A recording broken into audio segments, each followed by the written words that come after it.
Okay, time for a new video, and whether you are somebody new to my channel or you are returning to my channel to watch this video, it is greatly appreciated.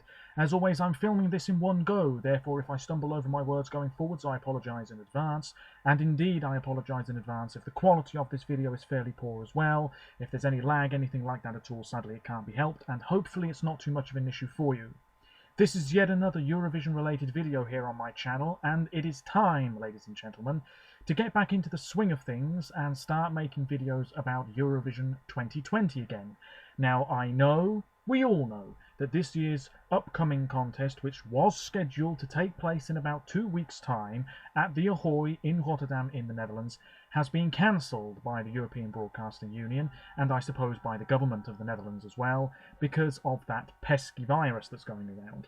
I think we all saw it coming, and it's a real shame because it's around about this time that the delegations would be arriving in the Netherlands, and the artists too, and rehearsals would have been starting very shortly as well.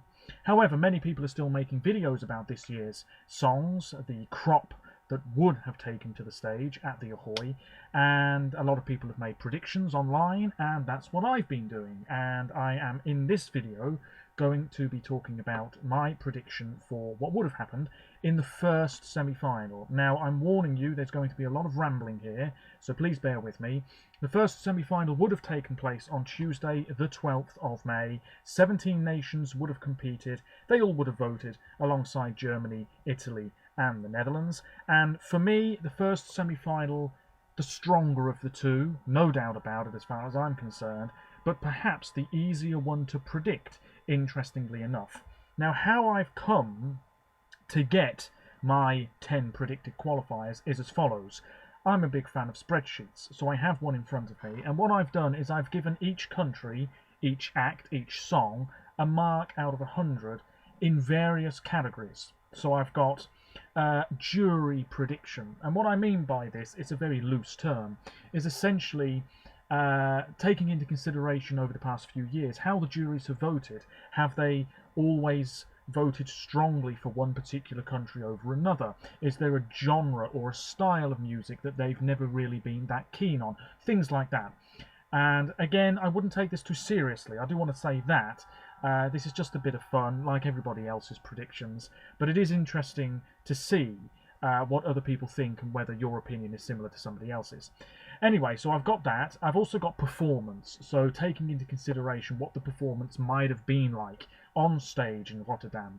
Would we have seen differences from the national final performances? Almost certainly. If there was an internal selection, I'm taking into consideration any live performance that we may have had of that particular song and how it may have come across, the whole aesthetic, the backdrop, the colours, the outfits, the staging, all of that. And I've given each country a mark out of 100 in that category. The vocals as well, studio and live versions if we've got them. The overall qualification record, so this is maybe not a great one to use here, but I've taken into consideration how often a particular country qualifies, whether they have any voting friends in the semi-final, you know, a bit of neighbourly block voting, whatever you want to call it, and diaspora votes as well. The public fan response, that's from watching many people's tops or rankings on YouTube and what people have been saying on various social media platforms, because it's clear that some songs are liked more than others, and in some cases much more than several others. And then also the odds, as they were at the time of the contest's cancellation. Once I've got all of those marks out of 100, then I will work out the average, and I've also got a few other lists elsewhere on my computer where I've ranked the songs based on how I think the juries would have voted and the public, and then worked out the average. Long story short, I now have the 10 qualifiers, and I'm going to go through them one by one, beginning with the countries that I think will have missed out. And as always, feel free to let me know your thoughts on this. I'm very interested to know. I've seen quite a few people predict the semi-final one results, and I've agreed with a lot of people. Most people have gone for the same 10, interestingly enough. Earlier today, at the time of recording this video, which is the 1st of May 2020, WeWeBlogs uploaded their video talking about their semi-final one predictions, and apart from 2 notable cases, I pretty much agreed with them. So if you've seen that video already, you'll sort of know what's coming here. Anyway, I'm finally going to get into it. Hopefully the quality's not too bad. Here we go. The first country that I think would not have qualified this year is Belarus. This is Davidna by Val, male and female, and this is quite a cool, sophisticated entry. I think I've described this song in that way before. I suppose it's quite radio friendly. Certainly it's not a poor song by any means, but the issue here is that it would have been on in the first half of the first semi-final, potentially very early on. Would it have really stood out? I don't know. Do we really think that the staging would have been exceptional? Because I don't think it would have been. This would have just been quite a forgettable entry in that first semi-final, and because it's such a tough lineup of songs, this entry, Davidna, it just wouldn't have stood out enough. And for that reason, I think Belarus would not have qualified had this year's semi-finals been going ahead. Another country that I think would not have qualified is Ireland, and it's a great shame this. This is Leslie Roy with This Is My Life. I think it would have opened the first semi-final, but more on that later. This is a sort of throwback entry. I'm sure it is for a lot of other people too. This is just the sort of music that I was really into when I first started really listening to music frequently, sort of in the early to mid-2000s. This is pop rock. Leslie seems like a great singer, very likeable. She's been very active in chatting with Eurovision fans online and things like that, I believe. This song's good. It's catchy, maybe a little bit juvenile, maybe a little bit dated, maybe the lyrics aren't that great, but it's fun, and we need a song like this in every semi-final that we ever get and we've ever had. You know, it's just 3 minutes of pure fun, puts a smile on your face, maybe makes you want to get up and dance. And although this is a very fine entry as far as I'm concerned, maybe even a little bit underrated, do I think Ireland would have qualified? No, they haven't really got enough support, and I just think that this would have come up short in the end. Anyway, moving on, because I am aware that I might start rambling a lot. Another country that I think wouldn't have qualified this year is Slovenia, and I don't think anybody has predicted Slovenia as a country that would have gone through to this year's grand final.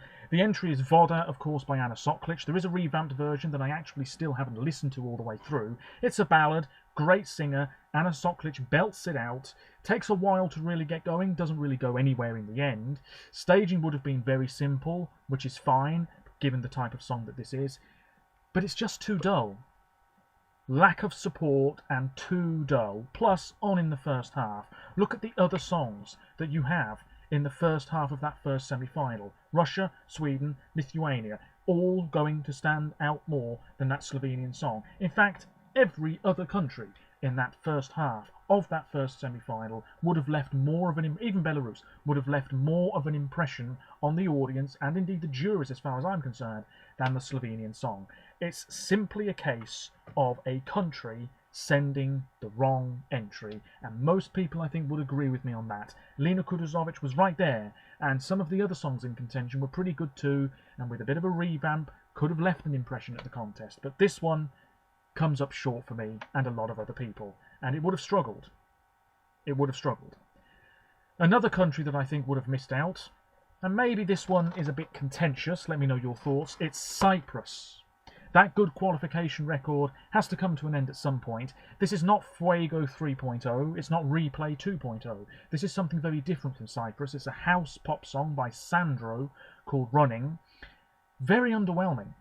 I knew it wasn't going to be another Replay or another Fuego. But in all honesty, I think Cyprus could have done with choosing something like that again. This song, I'm just not sure what to make of it. I find it quite boring. I'll be honest with you, I do find it quite boring. It's not really my type of music at all. I know he's a good live singer because I've seen part of this performance, part of this song performed live, and he was pretty good. I believe he's from Germany, isn't he? Anyway, just thought I'd throw that out there. I believe he's from Germany, and yeah, I mean, it's fine, it's quite contemporary. If this was by a British artist, I'm sure it would do well in the British charts. But there's no magic moment in this song for me. The music video, I think, is very cheap, but nobody's voting on the music video. Nobody's voting at all because this year's contest has been cancelled. But the Cypriot entry, it's just lacking a little extra something, as I've said before on my channel with so many songs. Nobody was talking about this. Nobody. The music video was released. I didn't see any hype for it, and straight away I thought, okay, Cyprus might be in a spot of bother this year. Do I think the juries would have appreciated it? Potentially. There was high potential for impressive staging here, whereas I think Belarus wouldn't have done anything truly different. Cyprus, I think, would have brought something interesting to the table, if you see what I mean. But I don't think it would have been enough. In a really tough semi-final, Cyprus, I think, would have missed out, in all honesty. Let me know what you think about that. Let's go through some of the countries that I think definitely would have gone through. We'll begin with Russia. I mean, Russia, little big with Uno. They would only have had to step off the plane and they would have been in the final. It's as simple as that. This is a bit of a jokey entry. It's very tongue-in-cheek.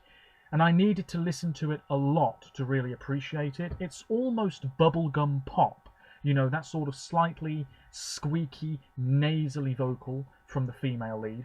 And the music video's very simplistic. We've all seen it, I'm sure. You know, staring into the camera, stony-faced, and the guy who's doing his dance moves at the side. It's all quite comical. Would the juries have seen it as too much of a jokey song? Possibly. We'll never know. But certainly this may well have won the public vote by an absolute mile. It would have stood out so much from the rest, it's unbelievable. And it would have been interesting to see how this would have come across live, whether the vocals would have been on point. They're a very experienced band. They wouldn't have been fazed by performing in the big Ahoy venue. This would have qualified. It might have won the whole thing. I doubt it, but you never know. We'll never know. That's the thing this year. We just have no idea what would have happened. We can't even make super accurate predictions, I guess, because we haven't even seen the rehearsals and we'll never see them. Moving on, another country that I think would have qualified this year is Australia. I really do think Australia would have been safe enough qualifiers. This is Montaigne with Don't Break Me. It seems like an absolute age since the Australian national selection, but I think she was always the favourite to win that show. Montaigne with the blue wig and the clown makeup, which I think is her thing. The performance at the Australian national final, I think, put a lot of people off, and I think most Eurovision fans probably do prefer the studio cut of this song than the live version. But, excuse me, Montaigne's a great singer, and I think what would have elevated this performance, as was the case with Australia last year, is the staging at the contest. Kate Miller-Heidke, Zero Gravity. Oh, you know, I'm not too sure. It just seems like a really strange song. It's operatic. I'm not really into that thing. The rehearsals, oh my god, now it's one of the favourites to win. I think we might have seen something similar, just not as intense, if that's the right word, from Montaigne and Rotterdam. The staging, I have full faith that the Australian team would have pulled off, you know, something truly great here. It's one of my favourite songs of the year. It's actually my second favourite. I liked it from the first time I heard it. The live performance just needed tweaking a lot. The vocals could have been a little bit stronger, but I think it would have all come together on that semi-final night, and then Australia would have risen in the odds potentially, just that little bit, more people getting behind it. That's what I think would have happened. Would it have won? No, absolutely not. It wouldn't have come close to winning this semi-final, in my opinion. But it's a good song that deserves a little bit more attention. Talking of attention, Norway would have qualified by a mile. I watched Wee Wee Blogs' video, right? I watched that video earlier, the whole thing, and they disagreed on Norway going through. What a joke. I'm sorry, but what a joke. This would have qualified without even breaking a sweat. We all know the song. It is Attention by Ulrika Brandstorp, young female singer. She had tried, to represent Norway a couple of years ago with Places, which was more of a poppy entry. This was a ballad, fantastic stuff. The falling rain pyrotechnic effect, there she was in the gold dress. I think the staging would have been fairly similar in Rotterdam, but that would have been fine because it was effective in Melodi Grand Prix. Great singer. I mean, I don't know if you saw the Eurovision home concerts thing that's been going on the Eurovision YouTube page for the past few weeks, but she did a sort of instrumental stripped back version of this song, and it was just beautiful. She nailed it. She's such a good live singer, and it's a shame that she probably won't be back for Norway next year, although I think she should reconsider, in all honesty, because Norway could have been onto a winner. I firmly believe that this song would have pushed for the win in the grand final. It would have easily qualified. Easily, I'm sure of it. Yes, maybe we've heard ballads like this in Eurovision before, but there was something about this that immediately grabbed your attention from the start, no pun intended. I think she would have nailed it. I think the juries would have loved it. I think the public would have appreciated it quite a bit as well, because the public, they're usually on Norway's side, especially last year with Kano, of course. Very different song this, but I think it would have done very, very well indeed. Let's talk about Malta then. A country that I think would have easily qualified this year. In a lot of the online voting simulators that fans have put up on YouTube, Malta, more often than not, finishes in the top 3. In fact, I just finished watching Eurojury, which is the one that Eurovoix, I believe it is, put together every year. Really well done, I have to say. The production, top-notch. And Malta finished in the top 3 in that, I believe. And this song, we all know it, All of My Love by Destiny, former junior Eurovision winner. We know she can sing well live. That would not have been an issue in Rotterdam. She may well have been one of the top 3 female vocalists, or just vocalists in general at this year's contest, had it been going ahead.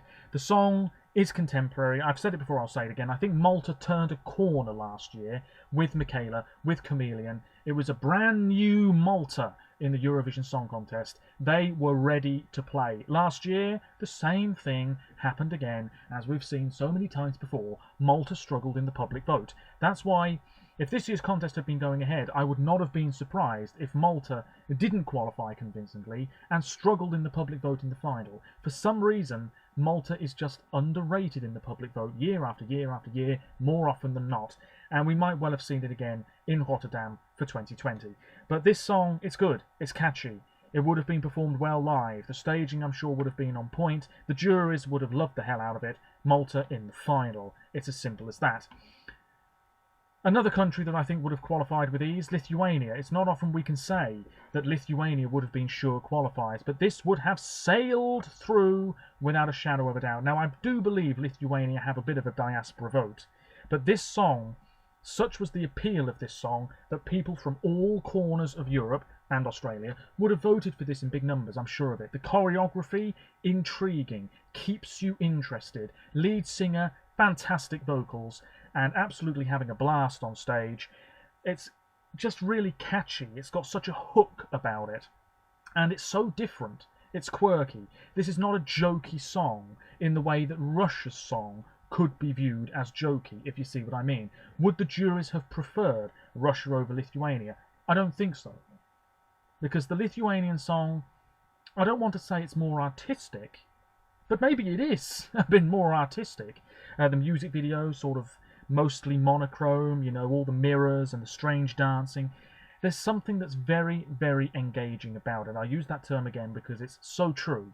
This, arguably the finest song Lithuania ever chose for Eurovision, and we're not going to get to see it on that Eurovision stage, which is a great shame. Who knows if the Roop will represent Lithuania in the near future. I think it would be wise if they tried to come back with an equally good song and represent Lithuania at some point. Anyway, this song, very popular with the fans, would have done much better in the public vote than, you know, many of the other countries here. It would have cruised through. I am rambling, aren't I? Dear oh dear. Let's talk about another country that wouldn't have qualified, North Macedonia. I'll be brief here. It's Vasil with You. I think they would have tried to recreate the music video on stage, so Vasil would have been dancing with a woman for 3 minutes, or a guy, who knows. This song, a little bit underrated. Took a few listens, but I do appreciate it a lot more now. It's quite catchy. There's a sort of slight Latin jazz feel. Certainly a slight jazzy feel to this song. I like it, but it just wouldn't have stood out enough. It's as simple as that, and having finished in the top 10 last year, I don't think North Macedonia would have come close to qualifying in 2020. Let's talk about another country that would have qualified, Azerbaijan, big fan favourite, another one that has done exceptionally well in those fan-made voting simulators that I've seen a lot of on YouTube recently. It's Cleopatra, na na na na, and so on. We know how it goes, by Effendi. And this is a fierce, striking, powerful tune. It would have been the same on stage. I think it would have come across very well. Lots of pyros, fire, flashing lights. You can just picture it right now, I'm sure. And this would have been this year's Fuego. And what I mean by that is in terms of how striking the performance would have been. It would have blown people away. I think it would have done better with the public, but Azerbaijan, their place in the final, guaranteed as far as I'm concerned. Let's talk about Israel, because I think Israel would have gone through as well. This is Feker Libi, not my favourite from the Israeli national selection, but a very good song by Eden Elena. Really great, promising young female musician who will be back next year, all being well. I mean, she just was fantastic in that Israeli national selection. Brilliant vocals. I would have liked to have seen a little bit more energy with the performance of this particular song, but it's a great song. It's a right bop. You know, you can have a bit of a shimmy to it, a nice blend of languages, Amharic, fantastic. Really nice to see Israel embracing their culture, I guess, a little bit with this song. And it's a very danceable, likeable, happy tune. And if you watch the performance of Eden at the national final, she's just got a big smile on her face because it's that sort of song. And this would have qualified, I feel pretty confident about it. Maybe not super convincingly, but I think Israel would have gone through with some ease. Another country that I think would have missed out, and this is the one that Weeby Blogs thought would have gone through. Not too sure about that myself. Croatia. This is a decent song. Maybe not the best song that Croatia could have sent, but still a decent entry. A typical Balkan ballad in many ways. It's Divli Vjetre, which I believe means wild winds, by a really fantastic male singer. He would have nailed it in Rotterdam. Damir Kedsho.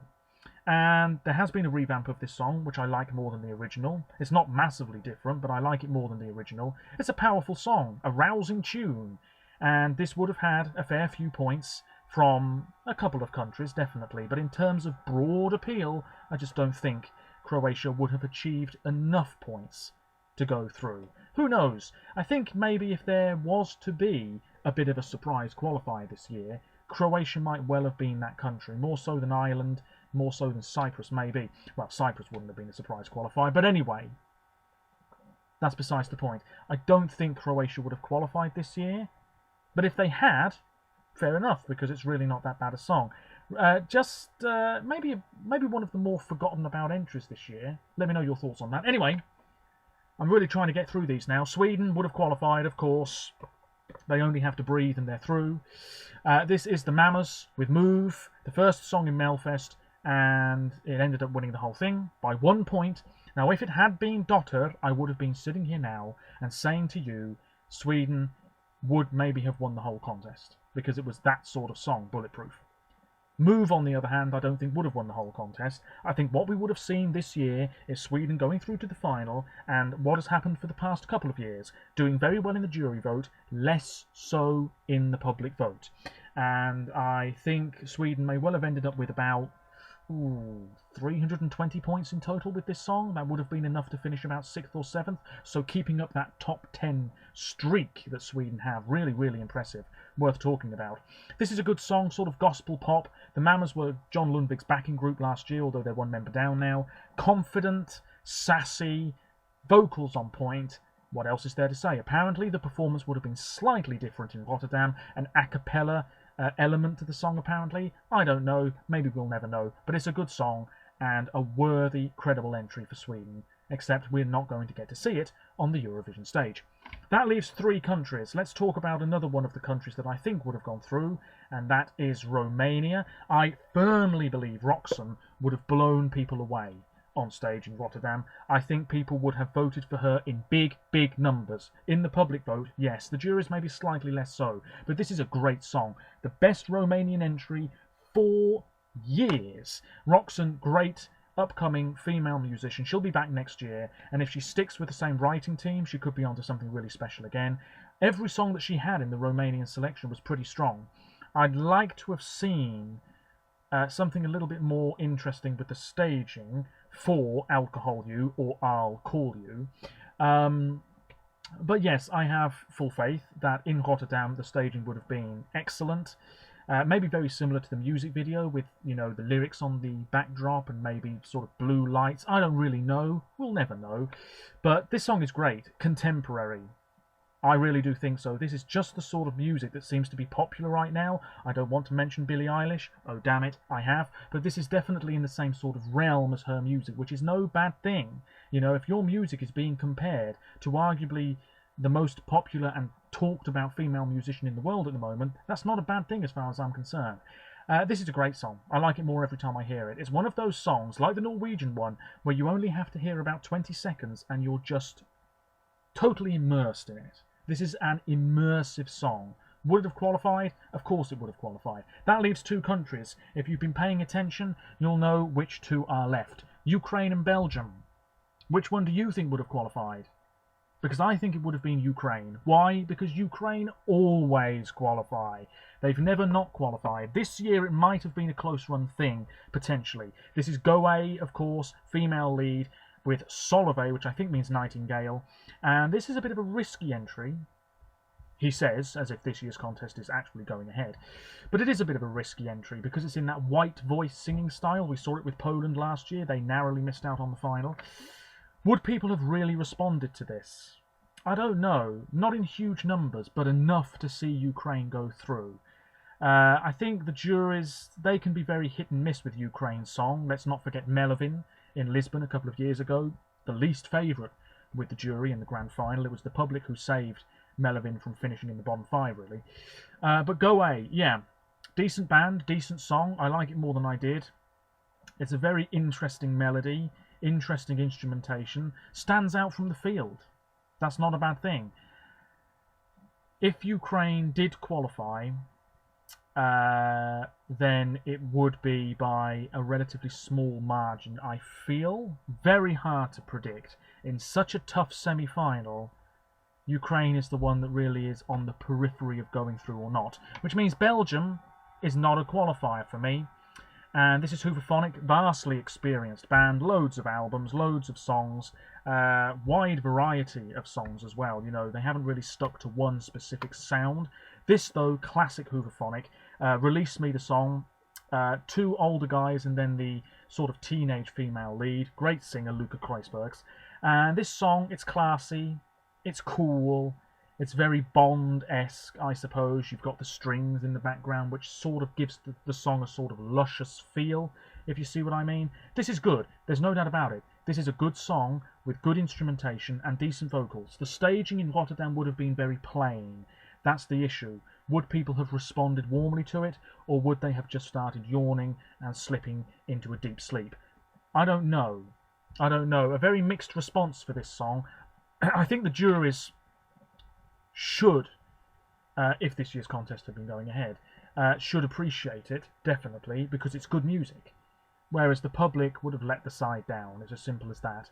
In many ways, this is not too different from Senek's entry a few years ago, and that didn't qualify, which makes me wonder about Belgium. Can you imagine, though, if this year's contest had been going ahead, Belgium missing out again after doing so well for a good few years to just all of a sudden not seem to qualify anymore? That would have been a massive disappointment. Next year, I think Hooverphonic are going to be back. I'm hoping for something a little bit more up-tempo, because they are a really good band with many good songs in their back catalogue. They are capable of something that could push for the win next year.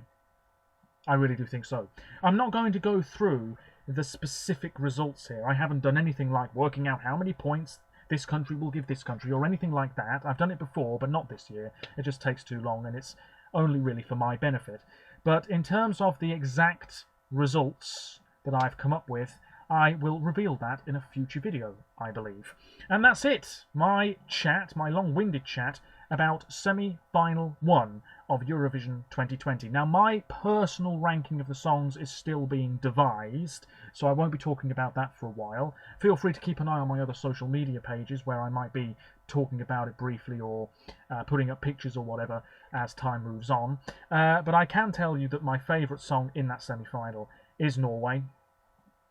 And my second favourite is Australia. And my third favourite, I don't know who it is. I think it's Sweden, actually.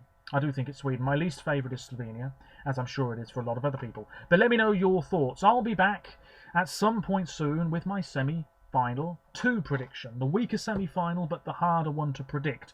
Maybe you'll agree with me on that. And I'll also be filming a video at some point soon, a special video, I guess, regarding Iceland at the Eurovision Song Contest. Now, if you've seen the Euro jury thing that I mentioned earlier on, you'll know, spoiler alert, that Iceland won it by 1 point over Switzerland. Thoroughly underwhelming, it has to be said, but I sort of saw it coming, definitely. I mean, it was the hyped song of the year, it was all over the internet. What a shock that it came out on top. But anyway, I want to make a video about Iceland because I think it's a great country with a great music scene, and I always support them at Eurovision. Even this year I would have done. And I want them to win soon so I can go to Eurovision in Reykjavik, you know what I'm saying? But yes, I'm going to film a video about Iceland at Eurovision. I'm also learning Icelandic, fun fact. Slowly, but surely. It's probably going to take me the rest of my life to even string a paragraph together. But anyway, I'm going to be filming that video, and my last video was about all of these Eurovision replacement shows that they're doing. The BBC, I'm in the UK, so the BBC is the main TV station. The BBC have now said that they are going to be showing that Eurovision Europe Shine a Light programme live on BBC One on the 16th of May? I believe it is. It's coming up soon anyway, because the BBC have their own celebration type show, and then they're going to be showing the official, I say official, EBU show, and then there's going to be another show on later on one of the other sides. But yes, lots of other countries are doing their thing, you know, a competitive thing. I know in Sweden the public will be able to vote on the songs. That's not happening here in the UK though, which is a bit of a shame. But yeah, lots of countries are planning shows to put on instead of this year's contest, just replacement shows. Anyway, I'm really rambling now. I seriously apologise about that. Next time I'll try and be a bit briefer. But yes, this has been my semi-final one Eurovision 2020 prediction and thoughts. Let me know what you think in the comments below. And until next time, thank you very much for watching. And I'll be back soon. Bye for now.